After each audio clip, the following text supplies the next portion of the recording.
page, and I said, do not fight a Joseph, because a Joseph is not your problem. Do not fight him, because you will never win. And if you must know, a Joseph is never your problem or anybody's problem, but just a solution carrier or a bearer of God's solution to the world at an appointed time in the life or history of man. So do not fight them. Don't fight. You won't win. Because these Josephs, you see, they didn't destine themselves. They had just been destined and blessed by God. For no reason. He just chose them and he blesses them. He destined them. So don't go about and try hating them. Try fighting them. Try, hating on them and trying to bring them down.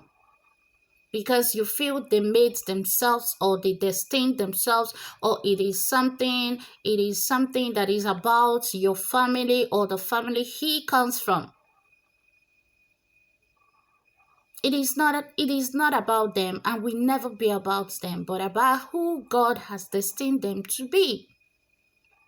Because if it is God that have chosen them to be the Joseph of your life, or rather of your family, of your place, of your land or origin, of your nation, no matter how you try to bring them down, if you like, be the president, be the best astrologer, be the best doctor, the best scientist, the best master planner, strategizer, or technology, science, what have you, that think they rule the world today, you will never be able to bring them down. Because when you do, you are creating more problems for yourself. Because a time will come that they will be needed to bring the solution that God has laid and placed upon their shoulder to save humanity. And there will be no one to be able to fit in their place. So do not fight them, rather love them, cherish them. If you feel the blessings and the great destiny that the Lord has destined them is becoming your problem, stay away from them. Go far from them. And try settle it with God. You will not win. You will feel you have them right in your arms in 1 minute to destroy them. In the next 1 minute, other minute, God is rescuing them. So do not fight them. This was the case of Joseph. In the book of Genesis chapter 37, from verse 1, read it all through. I'm not going to be reading anything for you today because I would like you to go and do the reading yourself. The young man Joseph was just doing and going about his business. And God showed him what he has made of him, who he wants him to be, what he has destined him to be, and what will surely take place in his lifetime. He was just being nice, lovely, very young man at the age of 17. And he felt he was loved by his own brethren. So he chose to tell them the dream, share the idea with them. They got angry. Like, how can you, this small boy, the least of our father's children, even for that matter, come and say that you, this small rat, will become someone we all will bow to you to in the nearest future? Who are you? Come to think of it, you are just even a motherless child. You have no more a mother. You have no mother. We are just managing to keep you with us as a brother because of our father. And you dare say we all will come bowing to you? They made the blessings that God has blessed the young man their problem. And before you know, they began to lose their own peace of mind, their joy, their happiness over another man's business. Kandaya. They hate him. And another thing, the hand of God started playing out in his life right from his small age. And his father loved him more and gave him a coat of many colors. They hate him even the more, like, he has even stolen the heart of our father.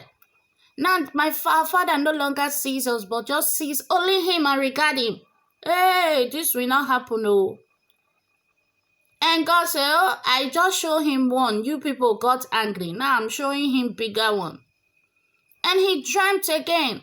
And he saw the star, the sun, the moon, the stars were all bowing to him. And they were making obsession to him. And he came again and he told them, the Bible said they hated him the more. They hated him the more for destiny that he didn't destine himself. For the life that he never planned for himself, but was planned and destined for him by God and his maker. The Bible says from there they begin to plot to destroy him and make mention like, let's see how you will become this man we will come bowing to. Let's see how this nonsense dream of yours will come to pass or come about. They fought the young man until one day they finally had the opportunity. But do you think God will allow you, we just fold his hands, allow you to destroy his Joseph? He won't. He won't.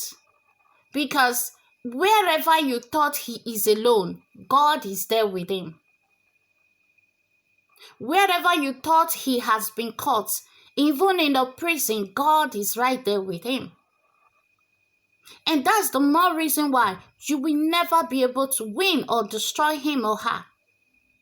You cannot, for even the steps they take, the sleep they sleep, God orders it all.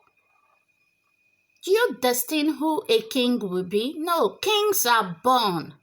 And they are not just anybody. They are extraordinary people. Do you know there are some kings that God has destined and set aside? You might not be seeing them in the palace. You might not be seeing them wearing those, princely or king symbols.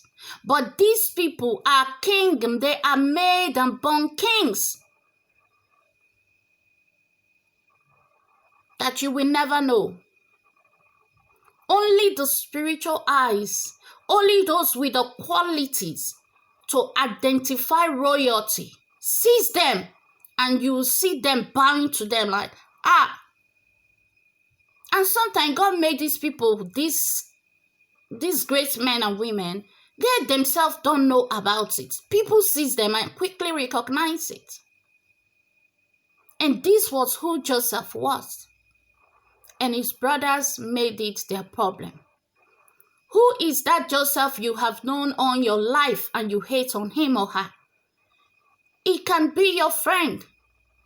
This Joseph might be a friend or someone living in your neighborhood, someone in your classroom, in your place of work. Everyone see him or her as a genius. People easily love him or her. They easily like him or him. They easily want to do just anything for